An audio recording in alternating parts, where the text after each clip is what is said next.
Never seen a smile so big on my little old lady's face until I tell her I'm going fishing all weekend. Pack up all of my bacon, I make plans for 7:45, and I swing around, pick up my date for the weekend. Some reason she seems to please when I'm leaving. There's something I'm missing when I'm gone fishing. When I'm gone fishing. When I'm gone fishing.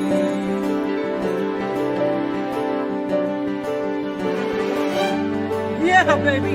Yes, sir.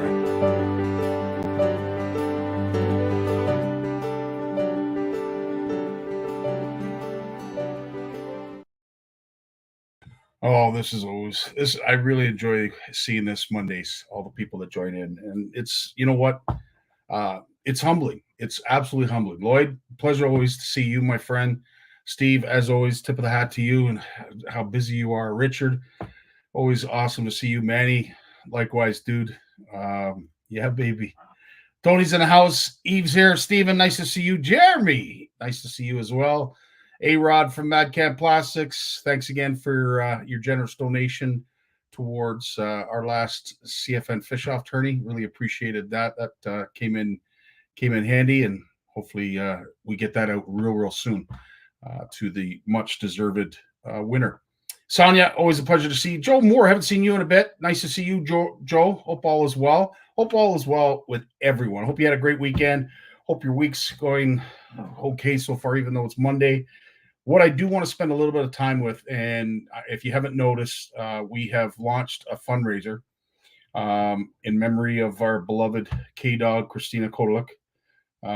Hard to believe that she's gone, especially as young as she was. It was a tough blow. I'm not going to lie. I think I can speak for everyone on that weren't expecting that. Didn't see that coming. And as I said, for that reason, CFN is going to step up in a huge way, and I mean huge. So let's get to this. So I want to explain it so everybody knows exactly what we're doing. And if you have any questions, please put them in the comments, because that's what it's going to be for the first 10-15 minutes before we get to our good buddy Big Jim Lawrence. We're going to be thinking of Lawrence. He's a little under the weather tonight. You can hear it in his voice, so he's going to take tonight off. And then, of course, Jay Barnucz, who just got out of a river.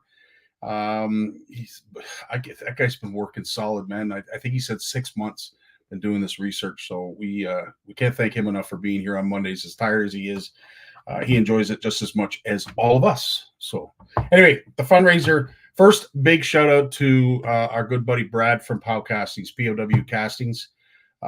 He helped in a big way, sort of helping me set up the framework of how this is going to work, as well as the prizing. So a big shout out to POW and our good buddy Brad for helping set this up. So basically what this is a means of helping the family. And if you've donated to the GoFundMe, I still have to do that on behalf of CFN. But if you've donated to the GoFundMe account, thank you, because it has helped out in a big way when it comes to the funeral expenses, which we are going to be helping with our donations, hopefully pay for the remainder. And then what we're going to do, which the family has bought into and agreed to, we're going to put a trust fund together for Casty. So for any of the remainder, it's going to go into our beloved Serena slush fund.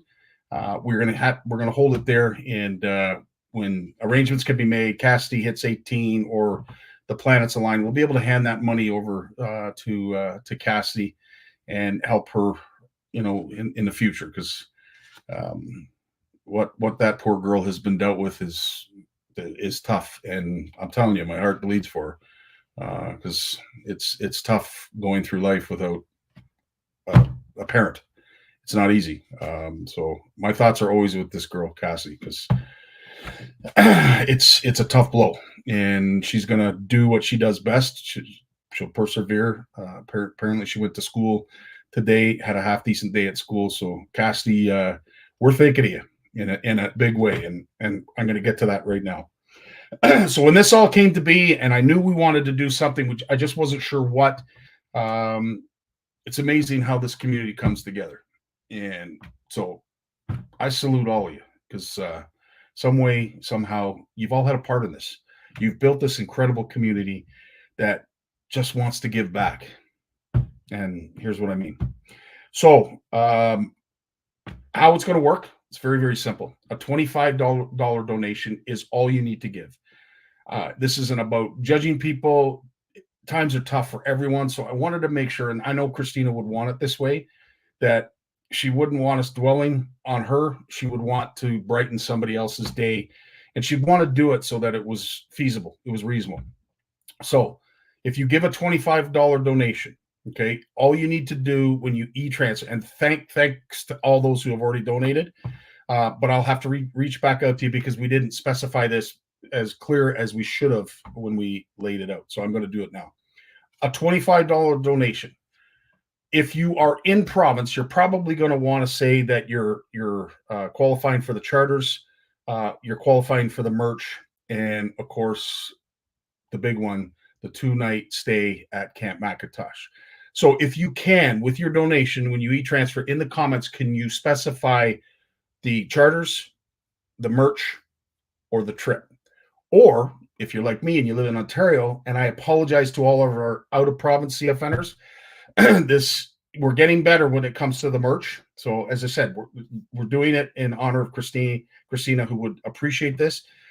We're going to be giving a lot of stuff away. So I'm really excited about this, and I can't thank everybody enough, because this is just constantly getting bigger and bigger, and I'm getting folks reaching out to me on the regular. So let's get right to it. So the charters are as such. A big shout out to Adam and Michelle. Steve, thanks so much dude. That's wicked. That's fantastic. Those links there. I really appreciate that. But I'm going to go through some artwork. So save your questions till I get through this, and I'll answer them when I'm ready. So big shout out, Adam, Michelle, Fishing Fanatic Charters. They've done this before for our CFN community. They're doing it again. They're offering up a charter, and as I said, it is a $25 donation that qualifies you for this charter. Adam, Michelle, Michelle's been awesome.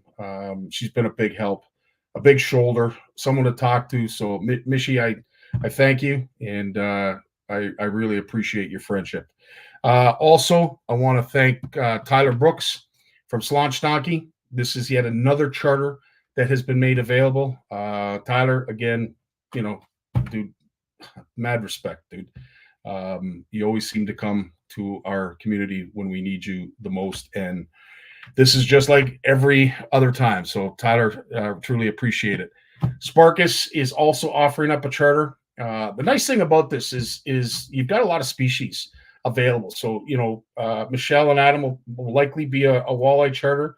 Tyler, it could be any species, because he targets just about every single one of them. And of course, Sparkus, he does your smallie, he does your muskie, he does your walleye. He is a multi-species captain as well. So, that's cool, having that ability to target fish. And of course, one that just showed up today. Big shout out to Brian Sturch, man, unbelievable. Like these are some serious prizes just in themselves. And I apologize to all you folks in Ontario or outside of Ontario that you might not be able to get to these charters, but we're also going to try and make it worth your while as well with some of these remaining prizes. Big Jim stepped up in a big way and has given us a lot of odds and ends that we're going to put together in a prize pack. So big Jim McLaughlin, who we'll be speaking to shortly. Big shout out to him. Of course, Chris Yalowicki from Yalai Fish Lures. He stepped up in a huge way as well. As busy as this cat is, he still finds time to help out causes like this one. And so, Chris, to you, my friend, big shout out to you. I know how busy you are, but it means a lot when you take the time to donate to causes like this. Another one, he's always around, always helping our community. Big shout out to James Meager from Meeks Jigs. I think he was one of the first after hearing the news. I think he was one of the first to call and say, "Are you going to do something? Because I want to help out." So big shout out to James. Also, I can't thank the Ugly Boys family enough. Ugly Boys Baits is giving up a prize pack that we'll be able to put together. So Bruce and the entire Downs family, thanks for that extremely generous donation. And of course, Randy Drosh from Creek Candy Bead Company has also stepped up and provided quite a sizable pro pack for one lucky winner. So big shout out to the Candyman. Again, some other prizes that have also come in that are merchandise, which, again, sort of caters more to our out of province folks. And again, Krystina would want it this way. She would love for everybody to be able to do everything, but it's just not practical. So again, when you give your $25 donation, you need to specify to me charters, merch, or trip, or everything. If you're able to do all three, great. Specify it in the comments so I know what you're going to qualify for, and I can put your name under all of the merch, the trips, the charters, and it's basically just a shout out. Thank you for giving a generous donation, and it's tough. The times are tough right now. I totally get it. That's why we're trying to make it as small and easy as possible until Facebook shuts us down, I guess. But knock on wood, we've been pretty lucky because the causes that we do are they tug on the heartstrings, and this is definitely one of those, man. It's yanking on the heartstrings. So again, big shout out to all those who have donated. Of course, Shimano has also come to the forefront, have offered up a Noski reel. So that is going to be available. And as always, Shimano does CFN so proud and didn't hesitate for a second for offering up this Noski reel. Also, I just got a message this morning from Robbie from Cabby's Custom Jigs, and a big shout out to the entire and I'm going to say this, Porrera family. Did I say that right, Robbie? Please don't hate me. But they have offered up a huge prize pack, so we have that available to us, and I can't thank Robbie for stepping up like he did. And this is the most amazing part is when things like this happen, you really find out who your true followers are, who your true CFNers are. And as I said, it's amazing. It's humbling. It's really, really humbling. And of course, I can't thank Andre and Tracy, who also stepped up in a huge way and have offered up a 2-night stay at Camp McIntosh. Like, I'm speechless. I'm totally speechless. So again, if you are looking to make a donation, this is what I need you to do. E-transfer over to scottiesoutdoors@gmail.com. As I mentioned, please specify if it's the charters, if it's the merch, the trip, or everything that you're qualifying for. And all it takes is $25. We don't need any more. As I said, folks are getting ready for Christmas, and people are just, it's tough right now. It's tough. I totally get it. So again, in honor of Krystina, we're trying to keep it as simple as possible. Now, I will get to any questions. As I said, that's the e-transfer at $25. Specify, please, what it is that you are qualifying for. And if you can put that in the comments, it helps out in a huge way. Now, I'll go over to the comments and have a look-see to see if there are any questions to help throwing in a day with me picking up. Okay. Talk to me after, Mike. Reach out to me, and we'll we will. Oh, Steve, you're buddy. You are awesome. Look at this. Yeah. So I did. Hopefully, Manny, I answered your question. Scotty's Outdoors at gmail.com in the memo line, Scotty. In the memo. Sorry, Tony. What do you mean in the memo line? I don't know what that means. Sparkus, can't thank you enough for helping out as you do. As I said, the community is hey Rod, you're awesome, man. Message me after, and as I said, this is all about just making sure that you folks are front and center and appreciated.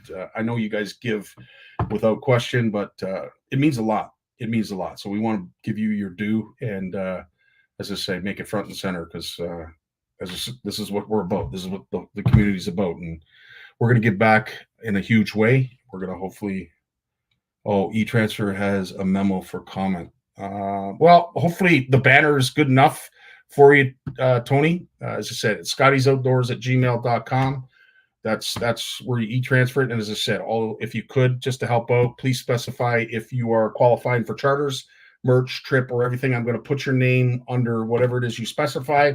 If I get it wrong, don't hesitate to reach out to me and say, no, I want to apply for that. I also want to enter with that. And this is something that's going to run for a little while. I would love to say that we're going to do the final draws Christmas Day, but I don't think that's practical. But it'll either be Christmas Eve or possibly Boxing Day, one or the other.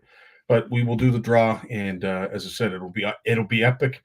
And as you can see, it's growing. There's going to be lots of prizes. So again, I can't say enough about this freaking community. You guys are absolutely awesome. Here in Ontario, there's quite a few fishing guys. Corey, please specify. You're more than welcome to qualify. eTransfer has amount. Yeah. Yes, it does. It has comments, Tony, I think is what your question is. If you do an eTransfer, you can type something in the comments. So hopefully that answers your question. If you have any others, don't hesitate to reach out to me. I will get to them. I will explain as best I can. And we're going to do Krystina proud. In the meantime, we got our good buddy, Big Jim McLaughlin, coming up right after a word from our sponsor.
Big Jim McLaughlin, or is it Darth Vader?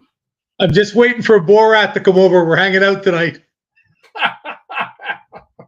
Yeah, well, you'll need a flap jacket if you hang out with that guy. Never mind a hoodie. And I watched some of his things today. I was sitting waiting for Tim, and I watched some of the things just on my phone. Oh my God, I don't know how that guy isn't dead. Honestly, it is hard to believe. Funny or not, whether you see the humor in it, as I said, he doesn't discriminate. I think he takes shots at just about every. Yeah, it's that season, Jim, and that's a beautiful hoodie, I might add. What did you just get that? Wow.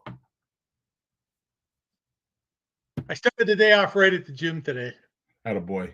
I eventually did the stack on the rowing machine. Now, when I was going to the gym big time, I never did that before. Wow. It's 250 pounds. Wow. So I sat straight backed and rowed 250 pounds. Wow. And in honor of that, Manny he's done a fantastic job. If we were in wrestling, he would be your commentator. There is the one, the only, the myth, the legend, the GOAT of Canadian fishing, Big Jim. What you gonna do when Slim Jim comes to your lake and bothers you? Yeah. What are you going to do when the largemouths run all over you? That's so cool. I could be the big bass man. Well, tonight we're talking about muskie, Jim, and I think. Before we go, what's that? Before we start, yep. I was just listening to you talking about our friend who's not with us anymore. We got to work something out somehow for somebody to come have a lawn chair fish with me and stay over here for the night. Wow. Okay, you and it's Shea Big Jim. It's nothing fancy, It's a $1 million house on the side of the lake, but we live in the house. You know what I'm saying? It's that kind of thing. Yeah. Well, you've been here enough times, 100%. You have an open ticket. You're like Jong and Azumi and those guys. Wow. So when they show up at the door at 11:30 at night, is anybody else here yet? I've heard that a few times from them, eh? Oh, that's hilarious. Yeah. But we got you and I got to have a chat about that and try to do something. Well, Jim, I can't thank this community enough, yourself included. Everybody has stepped up in a huge way and continues to do so. And this is going to grow. And I invite everybody, as I said, we're keeping it as reasonable as possible because it's tough. Everybody's going through tough times. And this is what I was just talking to Tammy today. She's back to the doctor in Ottawa again tomorrow. And I figured it out. Since the 1st of August, I've spent over $700 on gas driving to doctors. Plus, every time we go, it's a half a day. Yeah. I don't get to have my nap if it's in the afternoon. It's like it's a lot of time and money, and there ain't as much money as there used to be. Boy, I tell you, I know a lot of guys that are hurt. Yeah, it's true. One that's part of it, unfortunately, that's not is our good buddy George, and he's already started the bid at $200 for a day with Big Jim. Woof. That's impressive. So yes, Jim, we will have to talk about it. But again, dude, my heart goes out to you, and it's humbling to know as much you are a part of this community. You are a huge part of this community. So we love you for it, man. Thanks, buddy. Speaking of which, we love muskie. We love all fish. But I believe it was last week that you were talking about the figure eight versus the circle. Yeah. I think you would mention that you preferred the circle as opposed to the figure eight. I'm going to show you this technique. And this guy's name is Benjamin Stone. Big shout out to Benjamin Stone, because I want to say he uses both techniques to a T. And I'm gonna have you either criticize or applaud his accomplishment, because I truly believe this is exactly the way it should be done. But the master, the myth, the GOAT, the legend, as Manny would say, is going to give his stroke of approval.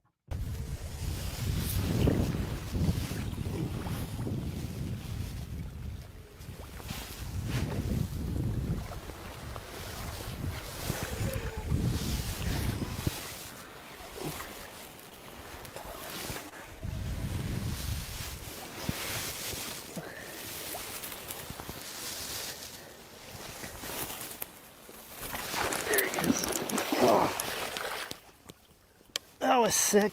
It sure was. And it was a little jumpy, unfortunately, but I think it gets the gist of what it was I was trying to say. That's the most exciting thing in fishing. I can imagine. There's nothing that touches it. I've caught fish close to 40 pounds doing that. And when you set the hook and you got 6 feet of line out, 5 feet of line on the rod, I don't know how to say it to you. Like, muskies are like street fighters. There's no bobbing and weaving and dancing. They just go. Yeah. You know what I mean? They open up a can of whoop ass whenever you hook them, usually 90% of the time like that. I mean, I've had them where you stick them and they go straight out of the water and you're looking eye to eye with them 5 feet away from them. Like it's really, really cool. I've probably caught, I don't know, I'd say maybe 45, maybe 50 like that in my life. I've caught maybe like 50. I've had my clients catch some doozies. I had a couple of guys in the boat one day in the Rideau River, and they were both figure eighting at the same time. Wow. And you know what? They both caught They fish. both caught the fish. So I had a full header of figure eights happen in the boat. That's incredible. Jim, you have to explain to me, when is the figure eight more important than the circle, or when is it more important to just feather the circle? I think it's the size of the fish. Okay. A lot of it, how hot the fish is. I think if you get the fish, you can't reach. That's why guys have gone to like 9.5 and 10-foot rods now, to get the reach to do those circles.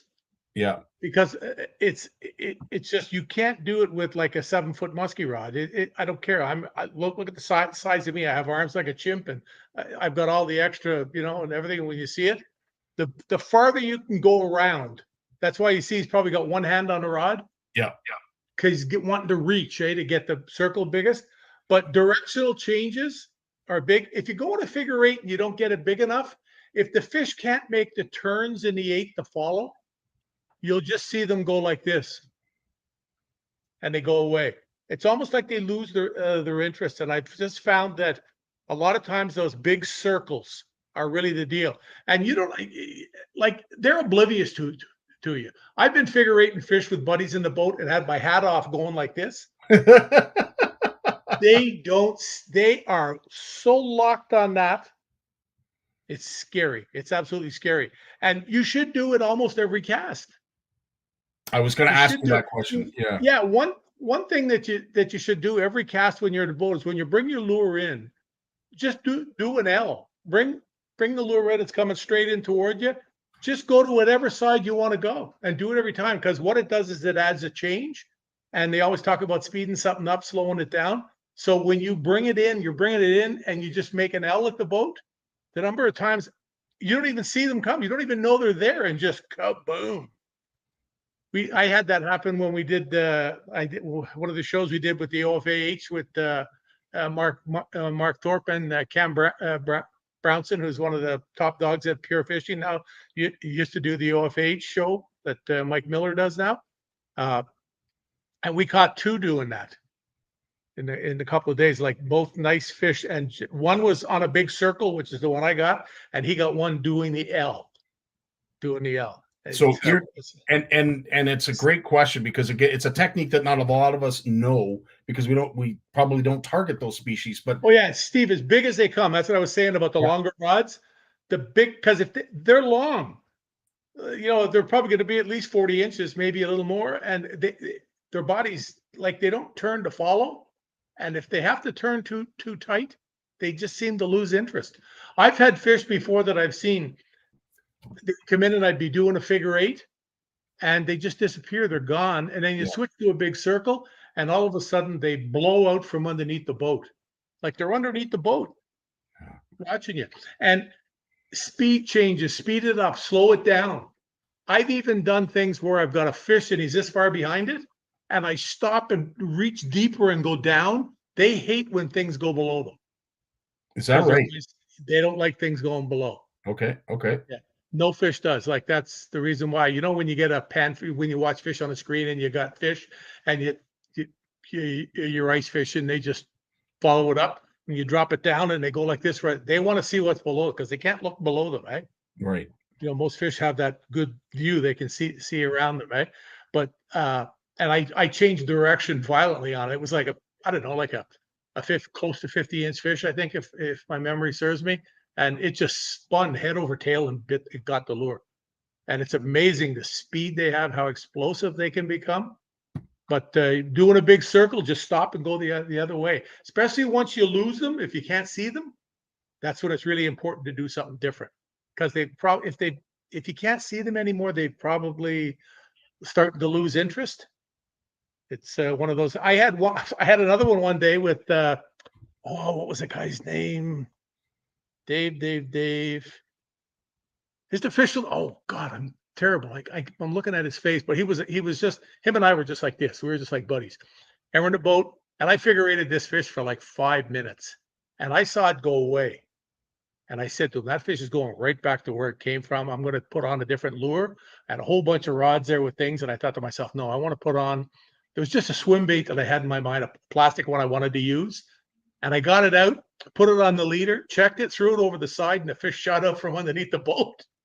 I was just picking up the rod when he grabbed it. It sank down. He was sitting underneath the boat, and I threw it over. It landed in the water, started to sink. And he had come back and gone underneath the boat looking for it, hiding, Well, it's interesting you say that. So you jumped to my next question, which was, if for whatever reason you can't get the circle or the figure eight to trigger the fish, do you then, while it's swimming away or doing whatever, do you then throw a plastic or something completely different from what? Yeah, I caught a lot of fish. Like I had the box of jigs here. I told you the big flat swim baits we used to use. I would throw it out wherever I last saw it go in that direction. I would throw it in that direction and swim it back maybe 10 feet down. And the number of times you're swimming it back and the line just goes slack because they come shooting in from behind it. Yeah. They eat it and just keep coming forward, so you don't really feel them. It's not the same when they bite a big bucktail or something and they're right at the surface. But yeah, no, it definitely works. But one of the funniest things I ever had, I had this guy that I used to guide. He was a dean at a university in the States, and he used to come up and visit with our buddy in the Thousand Islands here, Doug Amos. And they would bass fish 2 or 3 days together. And then they'd come up and he'd muskie fish with me for a couple of days. And I basically tried to get this guy to catch a muskie because he was a bit of a klutz and everything else. And Doug would sit at the back and just drag a flipping jig and catch largemouths or whatever, Mm-hmm. And he was just there for the ride. Like the whole thing was to get on and get him muskies. So he's out there one day, and I got him using a super shad wrap, just sort of swimming it, pulling it, catching up, pulling it, catching it up, and big boil behind it, in the water, and a swirl and everything else. And it was in the Rideau River again. So in front of these 2 deep docks that I had, but probably like 30 feet away from the dock. So these fish probably weren't really interested, or the fish wasn't interested, and it came out, followed it out, decided to have a poke at it. So he reels it. I said, reel it a little bit more quick and stop it. So he reels it really quick and he stops it. Water just explodes up around. It just wells up, Fish is looking at it. And I said to him, okay, I want you to reel it quick. When you come into the boat, do the L and go in the figure eight, do the big circle. So he looks at me. He's panicked now because he's never seen one. And it's a big fish. It's a good fish, Probably like 28, 30 pounds. Jeez. And he's seen it plain as day. It's sighed out of the water when it passed on the lure and everything. It's at it, So he starts doing the figure eight while the lure's still 30 feet from the boat where it came up last time when he stopped reeling. This is how excited he is. He just starts taking the rod around in the water. And I told him, make noise. And then I was working the electric and I wasn't facing him. He said, the rod makes a lot of noise. I said, make it make more. Because it's the whole thing that gets them going. That noise of the rod in the water doesn't bother them a bit. And he's doing it. And I look around and I'm like, where's the lure? The lure is still sitting out on the top. And he goes, here he is. The muskie came to the noise of the rod. It's right beside the boat and it's frantic. Like it's gunning back and forth, changing, looking. It can't figure out, what's going on here. And I said, don't reel it quick. He reels the shad wrap in so it dives down, 3 or 4 feet by the time it gets there. And all of a sudden you just see the big white mouth come up from down beneath and just eats it, because it's not a very big lure, right? It's only 6 inches long, But it's the big side on it that it fishes big. It looks way bigger in the water than it really is. And it got right in the roof of the mouth, inside the mouth. He caught that fish. And then he had the famous one later in the day. It was a little muskie, about probably like 5-6 pounds. And I swear to God that he went around in a circle so fast with it. And if the little fish followed it, because it's not very long, I swear to God that fish lost its balance. What? I don't know if fish can lose their balance. Oh, wow. it sort of wobbled off to one side and was doing like the funky chicken. I think it's went around so quick it lost. I don't know Unbelievable. if they have balance like ours with the little thing with the liquid in it and whatever, That's but it so. was so funny to watch this fish. It was just absolutely hilarious. It was Now, going around in a circle this big, I swear. He was just going like this in the water. He wasn't doing the reach like I told him to, eh? well, And a fish could have been dizzy. Who knows? it looked like it was pivoting on its tail around. Oh man, that's amazing. That's like, I got to try that. Speaking of which, I got to try getting a 50-inch muskie. Big congratulations to Fernando and a great edit from our good buddy Steve. Fernando just recently nice. joined the 50-inch club. And Jim, I have to ask, how many times over have you been a part of the 50-inch club? For myself and my clients at Pile Buddy, I was blessed to get to fish the Rideau River in the beginning before it was really, I mean, you go there now on the weekend, it's like Recreation City. Yeah. There's boats, jet skis, canoes, wakeboards, guys racing up and down. There's people. It's just absolute nuts, eh? It's just mayhem. It's all built up on the shores now. It's not like it used to be. It used to be like almost like a wilderness, right in there from Manotick up toward Long Island and that, or down toward Long Island and then up toward Kempville and that.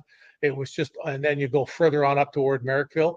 It would just be like it was like a wilderness. Mm-hmm. You'd just pop out and there'd be a town and a lock, Mm-hmm. And now it's just wall to wall people, boats racing up and down, cruisers. Plus, it's part of the Rideau Canal system. Right. So in the summertime, you just have the boats going through the locks, all the big boats and stuff like that. But that river still has a load of fish in it, though. It's incredible. Still has a load of fish in it. But I mean, it was, I forget now, but I had years out there where nobody got skunked. Wow. Like there was that many fish. That's incredible. And Corey, it's well known. I don't know if it's species specific that when you turn them upside down, they get in that catatonic. That happens to me too. But it's interesting. So it happens to sturgeon. We know very well. It's well documented with shark that you flip them upside down, they go catatonic. I don't know how many other fish, or does it happen to all fish that they get like that? Hard to say. Maybe Jason might know, or George, or might be the person to ask about that. But either way, so if you are in the 50-inch club or you're not, Jim, this is the time when it comes to fish handling, and this is probably one of the reasons that I don't really target them. The biggest reason, of course, is the money. It's not cheap to target those fish. But there's that concern I have when it comes to handling fish. And what you really do need if you are muskie fishing is a good net. And Pete Mania is going to talk about your beloved clam and the new Colossus that has just come out and some of the advantage of the new net in comparison to the old. Have a listen. Version of the Clam Colossus, my favorite muskie net. You can see this is the older version in back here. One thing is obvious, we've got a different hoop design. This was obviously perfectly round design, which I actually like because the muskies don't always cooperate and come in right from the front. You have to side net them at times, and you want as much space as possible. This is more of a teardrop design, but you see the way that they designed it here, in that you've got tons of space if that fish is coming straight on in, but also from either side, you can see how wide it is here if Misty would get out of the way, but there's lots of room there. You should not be attempting to net a fish anyway on this angle. So both from the side and from the front, it's got a tremendous amount of space. And then the only other thing is this glide lock technology. There's a channel in the back here that actually fits everything up, and the other model you could wiggle a little. It was a little harder to get in if you were in a real hurry trying to get a fish. I usually keep mine engaged, but this way you can absolutely not mess up. You literally go and it's automatically locked. Just like the other one, you can extend it and tighten it down.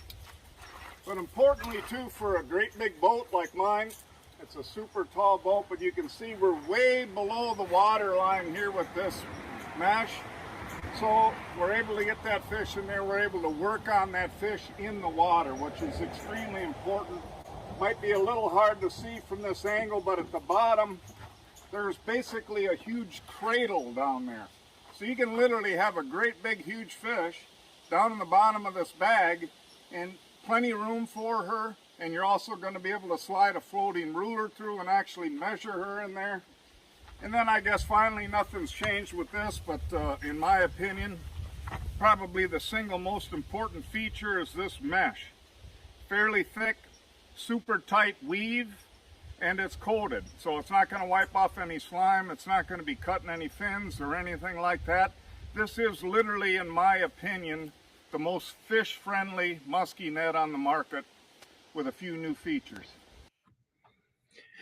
Love the man. He's entertaining. He's a card. He's funny if you want a good laugh. Oh, he's a piece of work. Oh, he certainly is. But he's hit the nail on the head with this one. And of course, some folks prefer the cradle. You're more of a net guy, I know, Jim.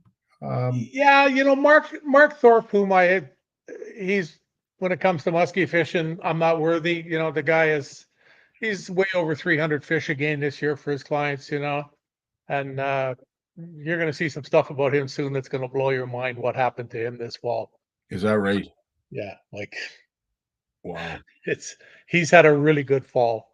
Some That's of it's going to be in. I think he's got the info is going to be in Muskie Insider in December. It's I was blown away what happened to him. It's really, really cool. Wow. But he's always been huge on the care of the fish. Like, I mean, he'll cancel a guiding day and lose $800 if it's too hot. Yeah. He won't risk killing the fish. He's like that. The number of times I've been with him, and we brought a fish to the side of the shore so he can get in the water up to his waist and walk the fish around for 15 minutes to get it to live, you know, to be sure it's not going to die.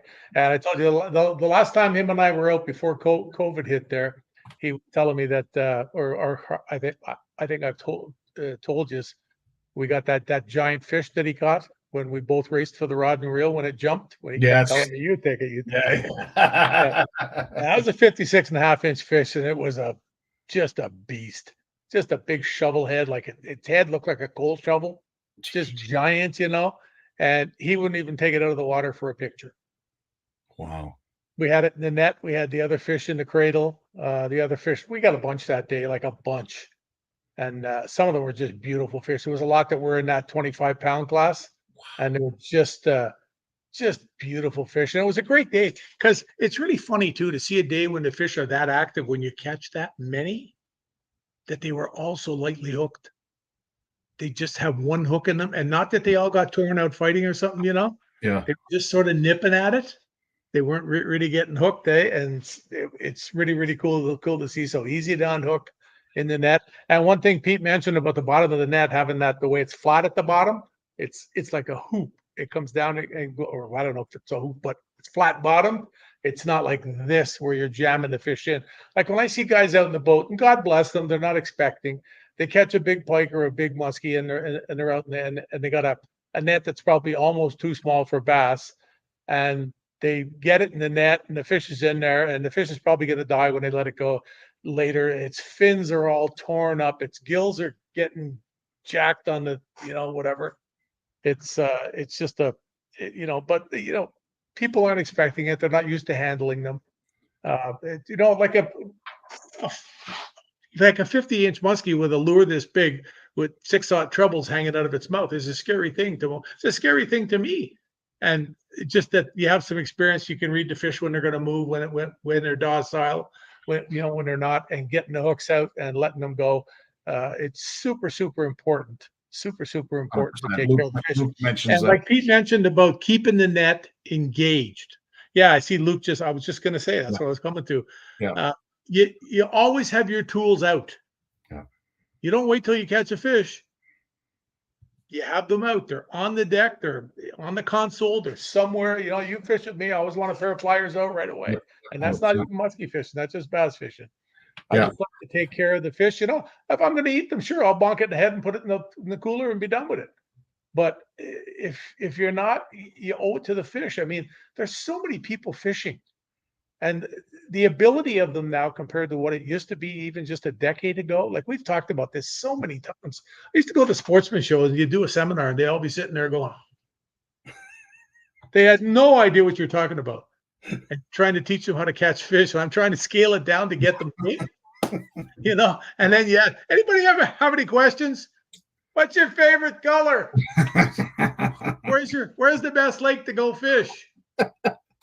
I had a guy one day, I said to him, hey, the best lake is the one you can get to, the closest. He looks at me, he gets up and he walks out, just left.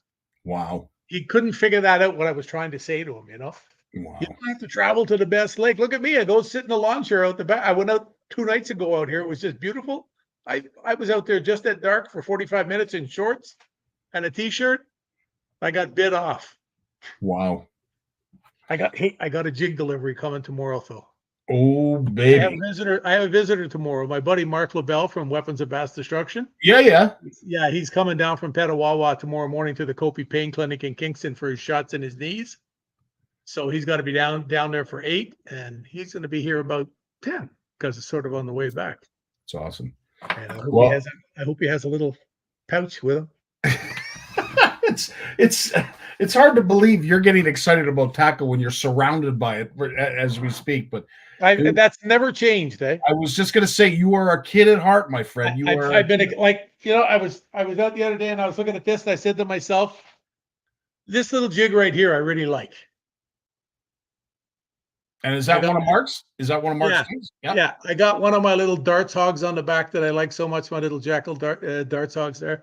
And I tied that on down the back the other night. So the big thing I've been off on now is I'm curious.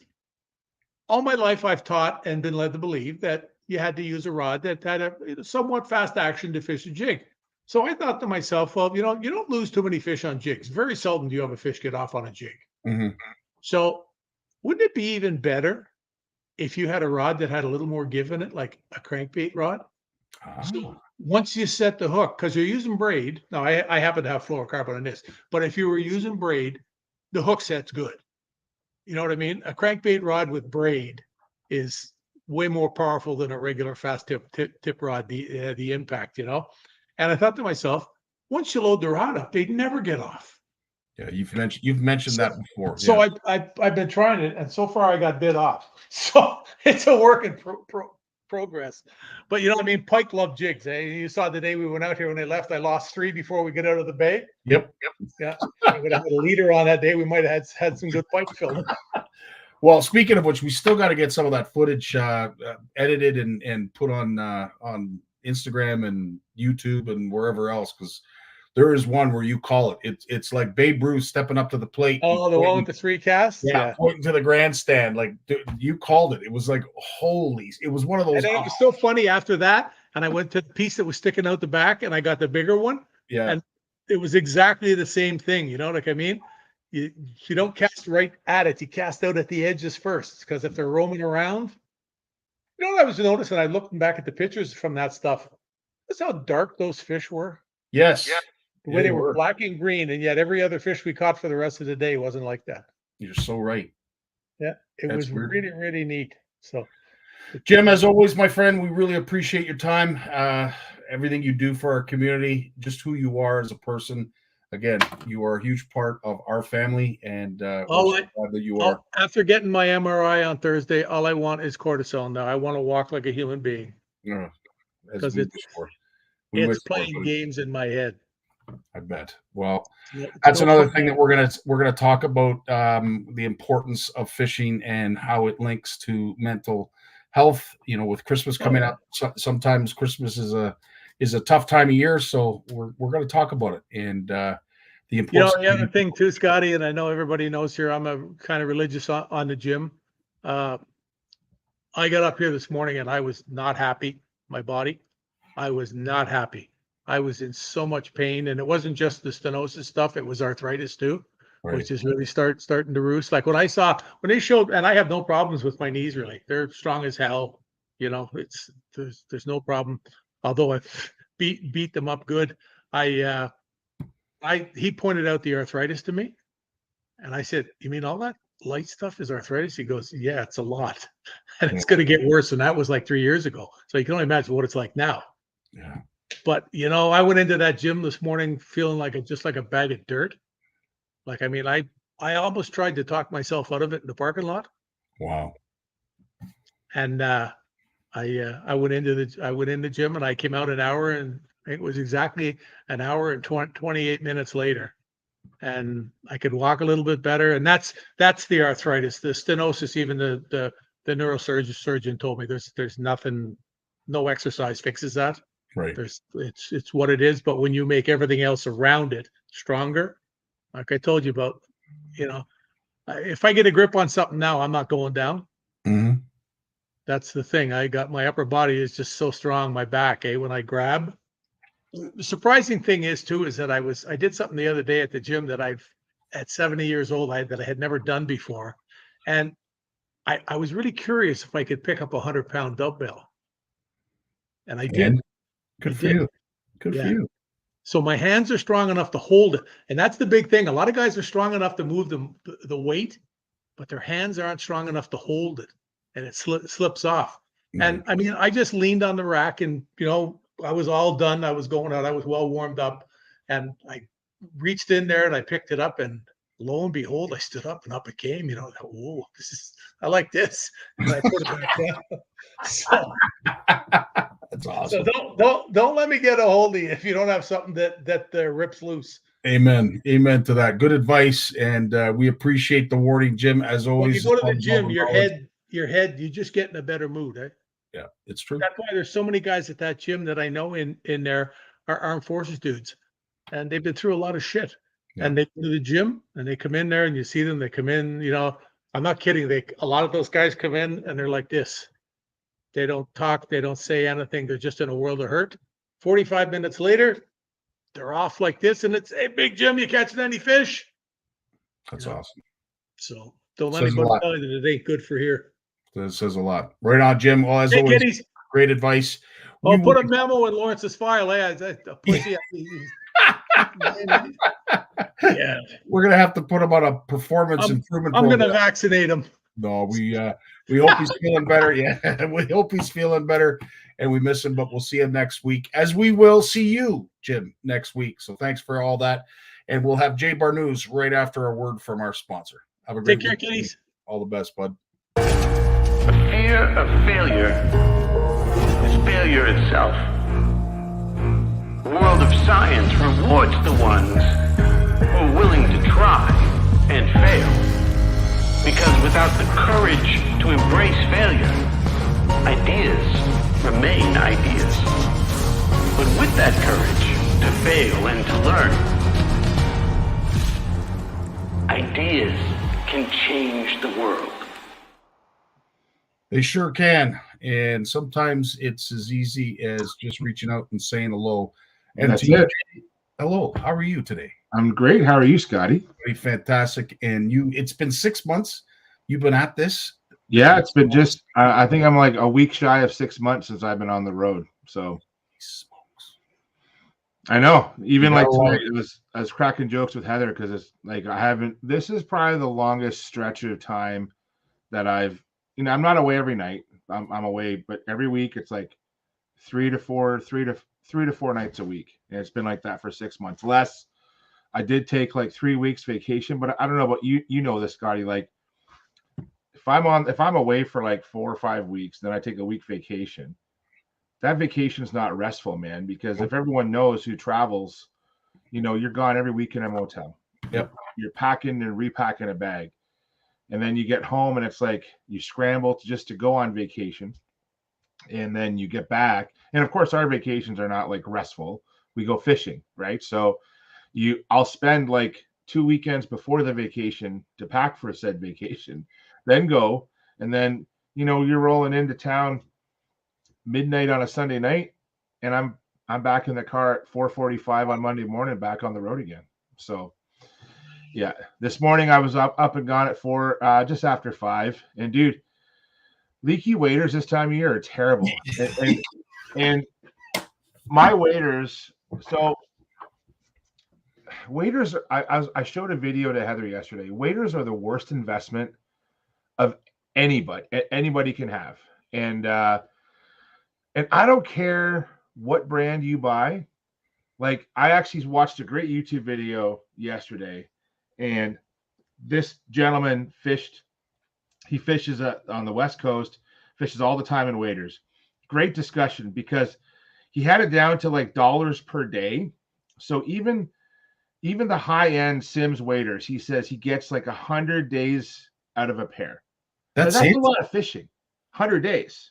Like, To so me, that doesn't seem like much. 100 days out of a pair of waders. no, but if you wear them and I can vouch for that. Like, I'll burn through a pair of waders in a season of field work, and so that's close to 100 days. Close to 100 days of hiking. Like hiking. So what do we do? Like, so the last few weeks we've been hiking through the bush. There's no trails. You're actually, a lot of times, Scotty, because there's no trails, we're in the water up to our waist or anywhere from our knees to our waist. And I'm carrying a big seine net on my shoulder, and we're walking on average day, like steps. I always say there should be a factor for wearing waders. So if I do 11,000 steps, Scotty, in waders, carrying a seine net on my shoulders, can I not get like a buy, like some sort of like, I should get like 17,000 steps as opposed to like 11,000 steps? Like, well, Jay Pierce has a better idea. They should make you an honorary member of the Highwaymen. oh God. I like the idea, and yeah, Corey, you're 100% right. Anybody who is hunting waterfowl this time of the year is definitely putting a herd on their waders. It's true, and I'm not saying you shouldn't buy good waders. The good ones last longer, but they don't last as long as people think. Now, in reality, though, Scotty, for the average, CFNer out there, you're going to buy a good pair of waders. Spend the money. The more money you spend, the longer they will last. The reality, though, is that you might get 100 days, but 100 days, if you think about it, if you only fish 2 or 3 days a week, and you're in your waders, let's say October, November, December, January, then probably don't fish until April and May. Like, you might get, even on a good pair, you're probably still going to get 3-4 years out of those waders, to be honest. Yeah. Not the average person fishes that many days in a year, right? But it is they're not the best investment. So this gentleman said basically he's getting about $5 a day out of his waders for the price you pay for them. Wow. Isn't that something? So, that is crazy. And George agrees and makes a very valid statement. The only time your waders don't leak at work is when they're hanging up to dry. Yep, they're hanging so I'm in the basement. It's all like unfinished ceiling down here. And I'll never finish the ceiling down here, man, because I got hooks everywhere and screws for hanging waders, hanging life jackets. Like, I can't ever finish this ceiling. I'll have nowhere to hang all my shit, Scotty. So yeah, what's they say about, if you don't finish your basement, you can't claim it on your taxes because it's unfinished or whatever. Like, I don't give a shit about that. Yeah. I'm all about where can I hang up my stuff. Yeah, 100%. It is so true. We were talking earlier to Jim, and when it comes to fish and putting them in a catatonic state, yeah, it's well documented about sharks. Corey had made a mention about sturgeon, that they do that. Yep. Do all fish have that? Like, when you flip them upside down, do they go catatonic? Because I've had some walleye upside down that were pretty chill, but I've tried to put a smallie on his back and he wanted nothing to do with it. Yeah, I think some fish, I think when you handle enough of the same species, like if you watch some of the elite anglers, like you can hold a smallie by its stomach and you can hold it. It's almost like you're just caressing its belly, right? Mm-hmm. So you got its pectoral fins kind of right here, and it'll stay pretty still for you, to be honest. And when you watch some of the bass pros, when they reach over the side and they cradle that bass, they're not only hugging it, but I think they actually subduing it. I've had that with like channel catcher, kind of like that. If you flip them over on their back, they kind of calm down. I wonder though if sometimes it stresses them out a little bit. Like, yeah. But yeah, no, some fish do that. I read the comments about the sturgeon. I've never handled a lot of sturgeon in my life. I only handled a few, so I couldn't really test that. But yeah, I've seen a lot of fish in a certain way. Now, the way we cheat, Scotty, and anglers may not realize this, but when we anesthetize fish to put them under for tagging, what we'll do is we actually put them in. We used to use what's called MS-222. So that was dissolved in water as a chemical that puts them to sleep. Okay. Yes. And And then we got away from MS-222. Interesting fact, because when we were tagging, especially sport fish, when you use MS-222, Scotty, so I tag a walleye and then I let it go and you eat that walleye, what's the impact of MS-222 on you? We don't know. We don't know. Yeah. So we went to what's called clove oil. So we take clove oil, the same clove oil you get from your health food store, like the actual little vial of clove oil, and we add, I think it's 2 parts clove oil to about 8 parts of, I think it's 5 to 1, 8 parts of ethanol, and we put it in a little vial. And then what we do is we put the fish in fresh water, and then I pour the clove oil, dissolved clove oil ethanol mixture into the water. Now it will put the fish to sleep, but if that fish stays in there for too long, it goes the big sleep, if you know what I mean, Scotty. Yep. Okay. So when we're tagging these fish, what we'll do is, I did this one time with some endangered red horse suckers, and it was kind of neat. We actually built a tube. So the fish was upside down. So I took a PVC tube, put a cap on it, right? So there's the tube, and the fish was in the tube, and the cap allowed me to keep its head kind of underwater. Okay. Okay. So we were running. So we put the fish to sleep, and once the fish was in the clove oil bath, you would kind of flick it, like just like you flick little babies when they're born, like, you know, like, so if it doesn't respond, you take the fish, put it on the board, and one of us would hold the fish down while one person would take the scalpel, do the incision, put the tag in, and suture it up. Well, you want that fish to be healthy and alive. So what you're doing is, I would be irrigating the gills with fresh water, but then all of a sudden, if the fish kicks, it's just like when you're in surgery, dude.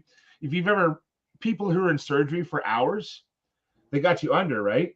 If you start to come to, they turn up the gas, right? And they so you're not sleeping like this the whole time. You're sleeping like this, right? Yep. We do the exact same thing with fish. And so I want to keep them alive. I don't want them to be under too long. So I'm irrigating their gills with fresh water. Literally, I'll take like a little hose. We used to take little hoses and put them like almost on the gills.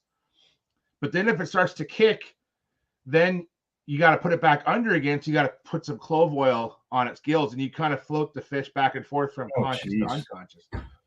Now, the new trick, though, here's the new trick. This is really cool. You can actually, we use electrified gloves. This is the new trick. So, Scotty, electrofishing, we all know about electrofishing, right? You dangle the anodes in the water, you turn on the juice, the fish stun, you shock them, you lift them up. Now what you do is you put them in a tank, and you literally put on these electrified gloves, and you grab the fish. Like, you literally touch them and they stun. And that's how you do your surgery on them now. So there's no chemical. It's actually, from what I've heard, I don't have a lot of direct experience with this, but I have good colleagues that are using this. There's no chemical, no MS-222, no clove oil. You shock them, and you can increase the voltage. Like, you dial these things right in. Like, it's just like a backpack electrofisher, but it's gloves. And you dial in the voltage and all your settings based on the size of your fish. You shock it, and then you tag them. It's really, really cool. That's interesting. Tony's asking, does it work on humans? What I used to get a kick out of, and I don't know who put it in the comment about that Flex Seal. That was Mike Howard. I saw was that. It Mike? Never. So, Mike, yeah, to your point, it's actually exactly what I thought of when he started advertising this stuff. I'm like, this would be great. Those waiters that just don't. I never thought about that. Yeah, I see Matthew Chase here. Yeah, Matthew. So Steve Cook, and so he's a professor at Carleton. His lab's probably tagged more fish than anyone else I know, to be honest. Steve is a professor at Carleton, has a bunch of graduate students, and has had for probably 2 decades now. And they've made a living tagging fish and tracking their movements. And Steve was one of the first proponents of this glove technology because it's just safer on fish. What's great about scientists like Steve Cook is he's such a proponent for healthy fish, because in the end, Scotty, we don't torture these fish, but we put them through a lot. We do. We really put them through a lot. We want to do it safely, because if these fish can't survive, we can't get the information we need to better manage these fish, right? So any way that we can tag a fish, for example, because tagging is probably the most invasive thing that we do. Like, we'll measure them, we'll weigh them, we'll strip them for eggs and for sperm. Like, we will do all these things, but actually taking, and there's a T tag, like a full eye tag. We all know that. You put it in the back of in there, kind of through their, you actually put it through their vertebrae, like not through, but between the vertebrae to get it right. And then we can put a pit tag in them, like by just shoving it under the skin, but actually making a suture, making a cut, putting that tag in the fish and suturing it up. That's a major operation. No different than us doing it to you, Scotty. So, 100%. The fact that Steve is such a big proponent, and in fact, everybody is, it's really cool. Really cool.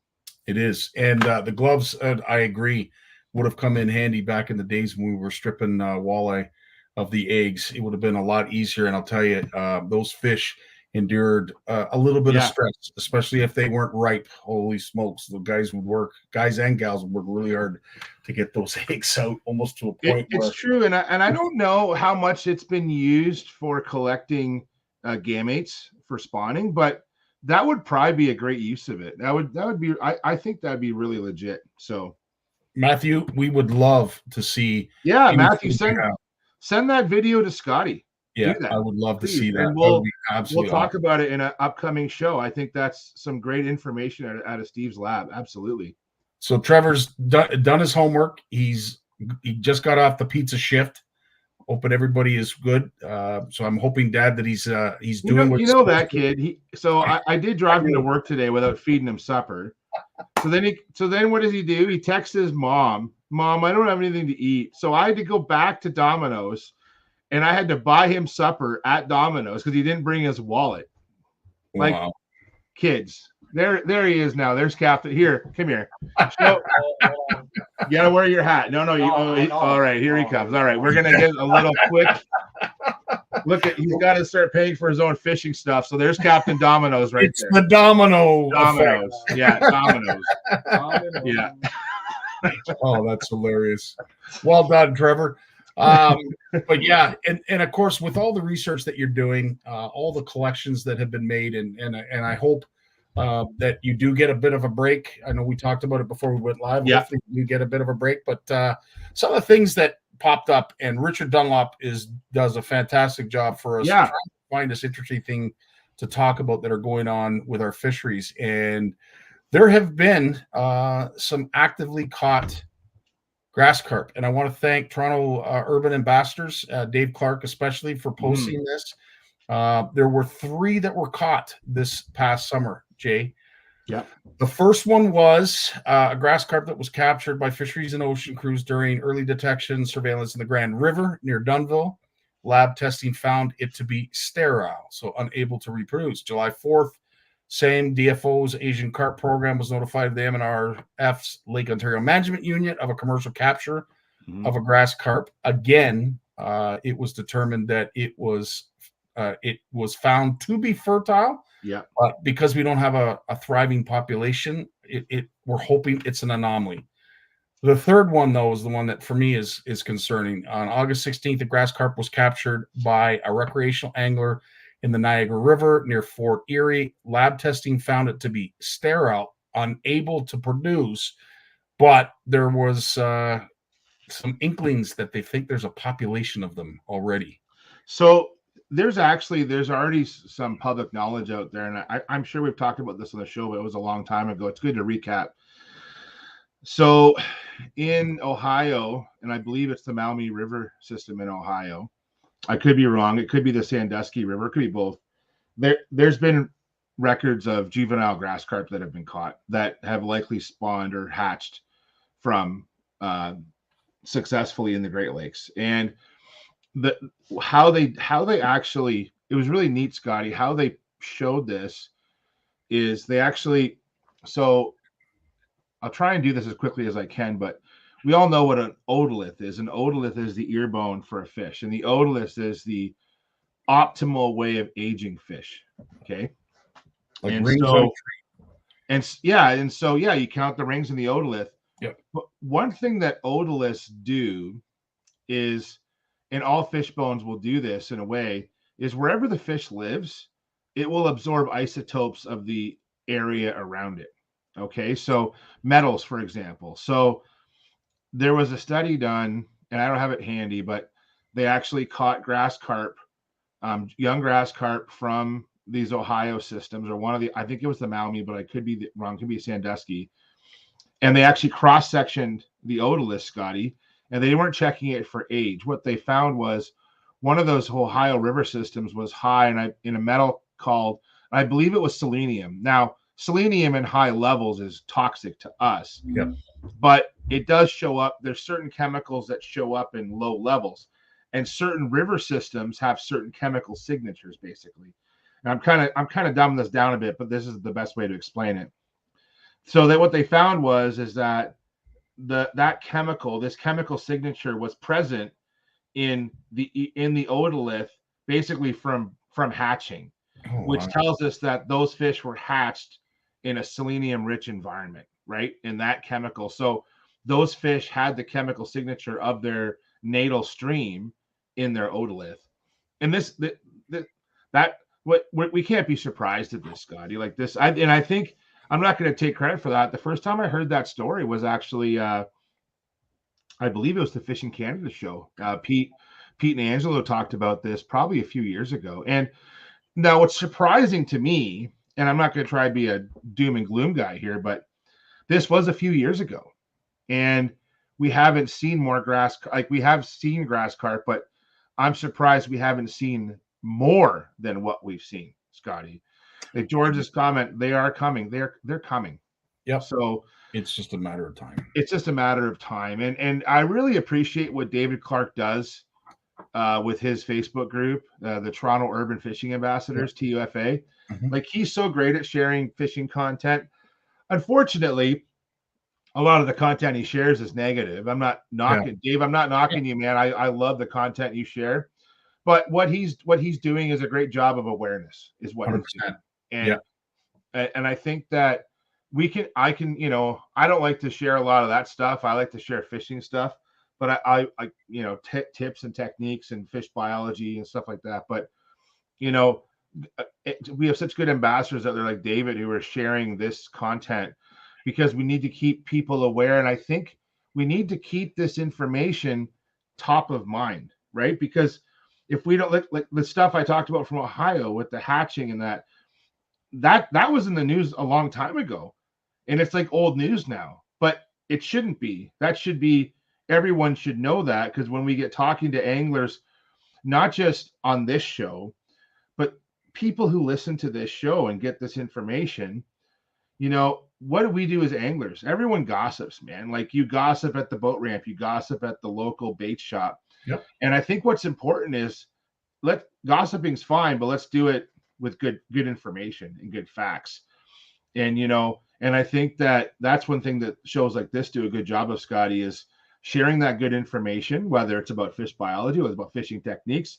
Like some of the stuff Jim talked about tonight on figure eights. Loved it, man. I haven't figure eighted a muskie in a long time, but I really enjoyed that segment with him describing about the longer rods. Like, I love that stuff. Yep. But sometimes we go into a tackle shop and all we hear is, like, I guess the proper term is scuttlebutt, okay? Because we're going to use the Red Fisher term.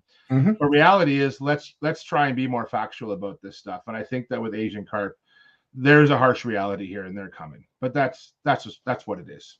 So on that note, one thing that I didn't realize, because of course, everybody says, well, why, Scott, are these carp so dangerous? Why are they going to be so detrimental to our fishery? And at the end of the day, we don't know how detrimental they're going to be. But when you hear stats like this, that a grass carp can eat 40% of their body weight per day in aquatic plants, that's a huge problem.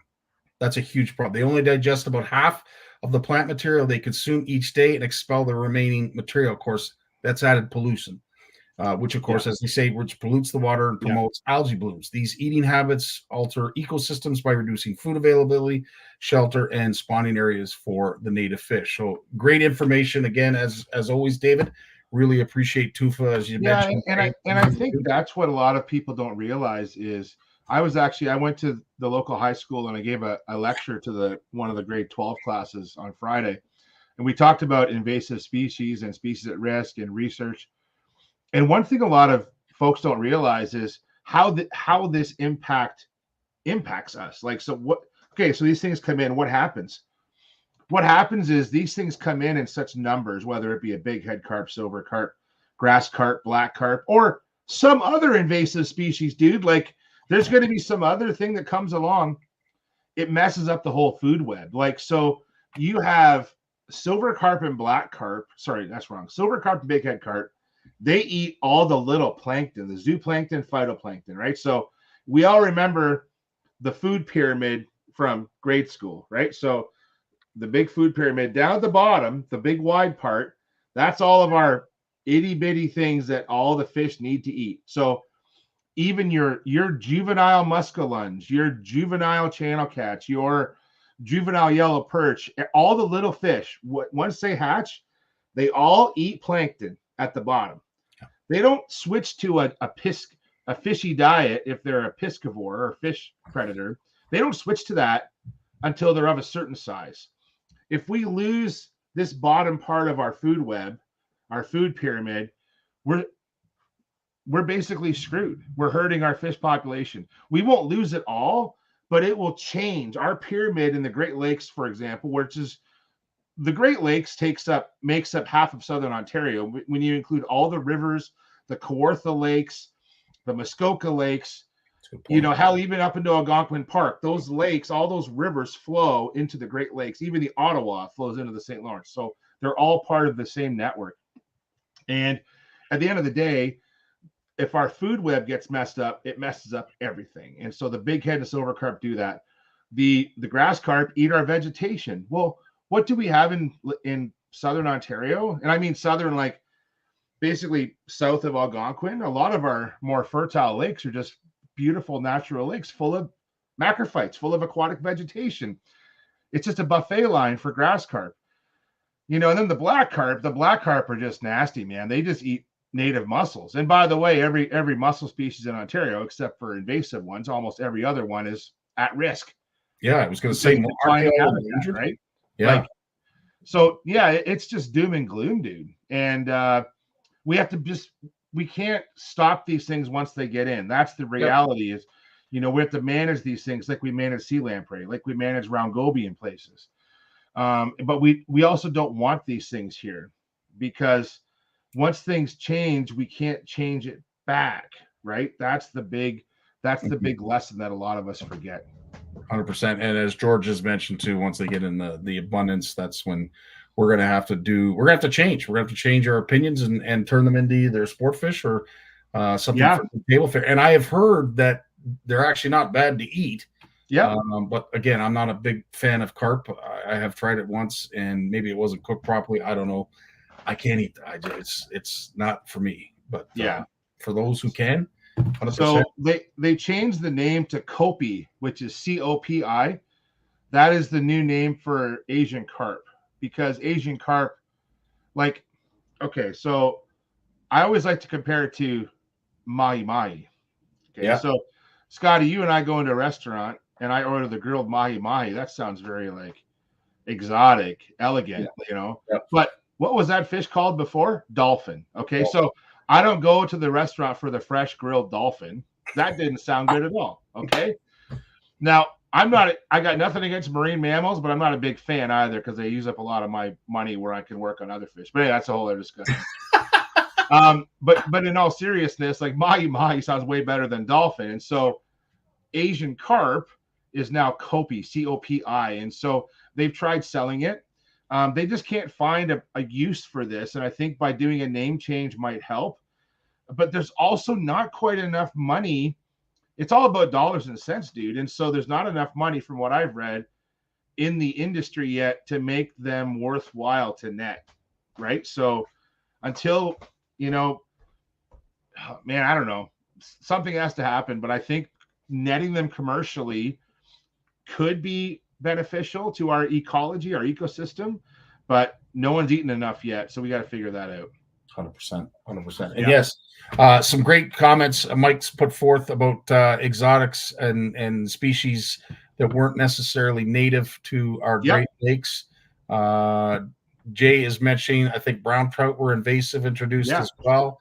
But yeah, to your point, what we try to do, George, on the regular is marketing. Yep. Hopefully they do a True. better job than we do. It's amazing how fisheries managers now have to branch into marketing Yeah. to try and deal with invasive species. That's kind of cool, actually, if you think about it, right? So True. No, totally. And as I said, you've definitely got your work cut out for you, but it sounds like we've got a little bit of time. They're not going to be here overnight, but I have a feeling, Jay, is it going to be one of those events in the spring, the ice goes out, and then all of a sudden the problem is upon us? Or is it going to be this gradual, we're going to find another one here, maybe a couple there? Like, how do you see it going forward? Well, I'm not really sure, man. I'm not really sure how I see it going forward. I think that I would think that things would progress a little quicker than they have already, Scotty. So I'm not really sure how quick it's going to go forward, but we'll see. Now, when it comes to fishing, and I'm going to assume that you're probably going to get out hopefully this week, if not this weekend. Yep. Weather is flipping. Is there a specific species that you want to target more so than another? Yeah, I'm kind of in full blown steelhead mode right now. I won't lie. I've put most of my rods away, like the bass rods. I got a few spinning rods over here. I got some drop shots rigged up, some blade baits rigged up, just in case I get to go to Erie. But I've stopped looking at the wind forecast. It's been making me so mad. So smallmouth is on the agenda, but the steelhead is where it's at. But then we haven't had a ton of rain recently, so we got a good dump of rain today. Didn't we, Scotty? I was glad I got out of the river by around 2 or 3 o'clock because the drive home was pretty wet. So yeah, I'll probably just do some steelheading, man, and try and make the most of that until ice fishing. Can you believe it, dude? The ice fishing show's in 2 weeks, right? And it's hard to believe. I know Manitoba has their one on right now. Cameron Tate has been making some posts because he's been busy at their show. Ours is going to be up, as you mentioned, in a couple weeks. One other thing, too, I wanted to mention, I'm not sure if you're going to be heading to this or not, but I know a lot of folks want to. In Whitby at the Landmark Cinemas, we have quite a trio of excellence and fishing, Canadian fishing, I might add, in that JP DeRose is going to be there, Cooper Gallant, and, of course, the one and only Jeff Gustafson. They're going to be there signing autographs, taking photos. Tickets are available at Gagnon's and Pro J's, but it's on November 15th from 6:30 to 9:30. So it's a nice evening event. I don't know what else is going to be there other than the three are probably going to be doing speeches, some how-tos, tips, tricks, and techniques. But needless to say, it is just one event that is coming now that the season is starting to slow down and we are in that transition from. Yeah, like man, like we're going to be in the ice fishing show and then it's going to be Christmas and then we're going to be in the trade shows again. Like it's coming fast. It really is.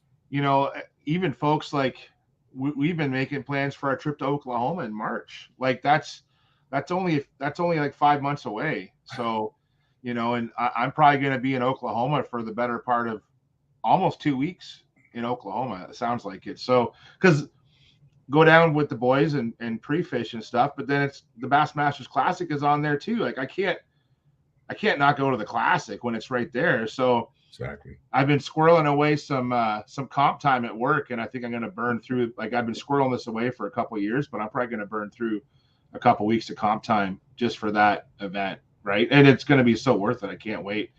But digging the kayak trailer out, like I'm kind of hoping, this is going to sound terrible, Scotty. I'm hoping for a mild winter just a little bit because I don't want to have to go digging that kayak trailer out of storage. I'm going to have to dig it up probably early March just to get the lights serviced and make sure everything's working because I got to haul the kayaks to Oklahoma. Like that's a big, I don't know about you, man, but I don't trust the trailer. Never trust the trailer. Right? Well, no. And you know what? I hate to bring it up, but every time I see somebody pulled over to the side of the road with a flat tire, something's gone wrong with I feel for them, man. My heart bleeds for them because it's as a boater, it's your worst nightmares. Yeah. Being stuck in the middle of nowhere and not having the right means to fix it or anything to be able to fix it. But yeah, it's a tough go. Jay, before we let you go, is there anything else you wanted to mention for the week? Yeah, you know what? I got kind of it's not big news, but it's big to me. So So largemouth bass, Scotty. You know largemouth bass, right? I do. Okay, so they've changed the name. What? Largemouth bass. Yeah, they've changed the name. There was a study done. They've changed the name to Micropterus nigricans. And they've changed it from Micropterus salmoides, which we've known for a long time. And there used to be Micropterus floridanus, which was the Florida strain. Right. And there was a great paper that came out recently looking at the I'm going to see if I can find it, Scotty, right here. I have a copy of it here somewhere. So Jay, they are were we no longer to call it largemouth bass? Like, it's no longer largemouth bass, man. So Really? largemouth bass it is, but they've changed the scientific name. And what's interesting is they've changed it back to the original name that it was called, oh, dude, like 50 or 100 years ago. This was the original name of largemouth bass when they started, not when they started naming fish, but I'm going to see if I can find this here. There it is. I found it. I'm going to copy this in the chat here. And why they did this, and this is the name of the article. It's filed. Is that even working? No, I got the wrong paste. So this is all genetics based, Scotty. This is all genetics based. So this group out of Yale University went and looked at what is the proper genetics of bass. So smallmouth and largemouth, spotted bass, and they actually collected tissue samples from all across the known range of black bass. In this article, they talk about 14 different species of black bass. They found new ones that are genetically unique. But what they found is that Floridanus, which is Micropterus, the Florida bass, and Salmoides, which is our northern largemouth, they found that they were genetically different. And because, think about bass, largemouth especially, they are one of the most invasive species on the planet because they've been introduced everywhere. Like, do you know that in Europe, pumpkin seed is like public enemy #1? What? Yeah, dude, they're like our Asian carp in pumpkin seed in some places. I'm serious. It's all perspective, dude. It's all perspective. Yeah. So they wanted to get the name right, and so using these genetics, they found that largemouth is quite different than Florida, using new techniques, and so they've gone back to Micropterus nigricans to make sure it's a unique species name. Because as we manage these fish globally to get the global name right, because in the end, we have to get the name right because we're managing an invasive species globally. In North America, we don't think of largemouth as invasive. No. But across the globe, they are. It's crazy. Interesting. So to sum it up, though, is black bass the correct identification of a largemouth? No, so black bass is just the how should I say this? It's the family name. Gotcha. It's so like, you know how we have sunfish, yep. Right? So we have sunfish, and bass are part of sunfish. Well, black bass is like the subfamily basically I would call it the subfamily of the sunfishes, right? Because I will say, Alicia, 3 times. I can't even say it once. I mean, never mind. There's no way I could say that 3 times. Steve is coming up with some better suggestions, like buckets and ditch pickles. I've never actually heard. Oh, the ditch. Oh, dude, the ditch pickles. That's my favorite term. Steve and I will share this. I'll speak for Steve.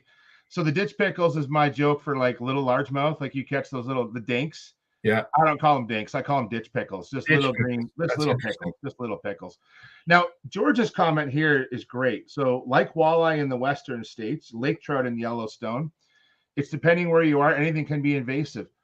There's a river in, I want to say somewhere in the West. I want to say Idaho. I think it's Idaho. And the most invasive, the biggest issue they're having there, Scotty, is burbot. What? Burbot.